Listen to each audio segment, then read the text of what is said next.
Bengal election 2026 BJP in TMC out. मुझे पता है आप मेरी बातों पे ट्रस्ट नहीं करोगे, लेकिन मैं ऑलरेडी 3 वीडियो बना चुका हूं उस पे और ये मेरा चौथा वीडियो है। अगर आप ये देख लोगे तो आप मेरे घर पे मिठाई का डब्बा जरूर से भेजोगे। पहले आप ये देख लीजिए। 2021 में दो सबसे बड़ी पार्टी जो वहां पर थी वो थी टीएमसी और बीजेपी। टीएमसी को वोट परसेंटेज था अप्रॉक्स 48% और बीजेपी को 38%। वोट का डिफरेंस बस 10% का, लेकिन सीट टीएमसी को 213 और बीजेपी को 77, मतलब 136 सीट का। सिर्फ 10% से 136, इसका मतलब है कि बहुत सारे सीट पर बहुत मार्जिनल गैप से टीएमसी जीती होगी। ये 10% कितने लोग हुए ये आप कैसे पता करेंगे? वेस्ट बंगाल में टोटल वोटर है 7.66। कितने लोग वोट देने आए 2021 में? 6.2 CR।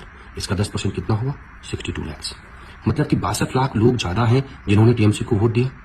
2021 में जब टीएमसी इलेक्शन जीती थी तब प्रशांत किशोर ने कहा था कि टीएमसी को हराना बीजेपी के लिए मुश्किल है, क्योंकि उनके पास इलेक्शन शुरू होते ही मुसलमान के 30% के वोट है।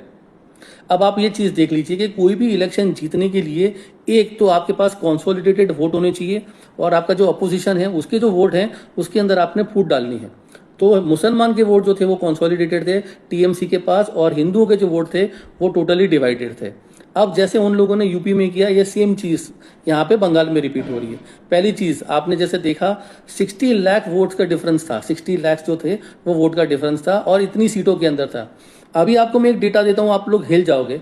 110 सीट ऐसी थी जो टीएमसी ने जीती थी, वो सिर्फ 5 से 10% के मार्जिन से ही जीती थी। मतलब ऐसी कई सीट थी जो 650 वोट से भी जीती थी, 12,000 या 8,000 वोटों से भी जीती थी। अब आप बोलोगे कौन सी बड़ी बात होती है? हर सिटी में ऐसा होता है, हर देश में ऐसा होता है, हर प्रदेश में ऐसा होता है। लेकिन अब मैं आपको एक रियल फैक्ट बता रहा हूं। आज ही जो रिपोर्ट आई है उसके हिसाब से 90 लाख वोटर जो थे वो फर्जी पाए गए थे, जिनको वोटर लिस्ट में से नाम निकाला गया। 90 लाख। अगर आप ये समझे कि इसकी इंपैक्ट कहां कहां पे आएगी। दूसरी चीज, ये खास करके मुर्शिदाबाद और ऐसी कैटेगरीज के अंदर, या ऐसी मालदा और मुर्शिदाबाद में है जहां पे मैक्सिमम सीट जो है वो टीएमसी को मिली है। अभी आप समझ गए कि अगर इसके अंदर तो 110 में से भी अगर आप 80% जो सीट्स हैं वो कन्वर्ट कर पाए बिकॉज फेक वोटर्स की वजह से, और बाकी की सीट बीजेपी ने हिंदुओं को कंसोलिडेट कर दिया, जैसे मैंने पिछले वीडियो में बताया था आरएसएस ने काम किया है, तो जीतना कितना इजी है। अभी मैं आपको एक आंकड़ा बताता हूं, बीजेपी 200 से ज्यादा सीट लेके आएगी बंगाल के अंदर। ये मेरा प्रेडिक्शन है, प्लीज लिख के रख दीजिए, कमेंट करना और प्लीज शेयर कर देना। Thank you very much.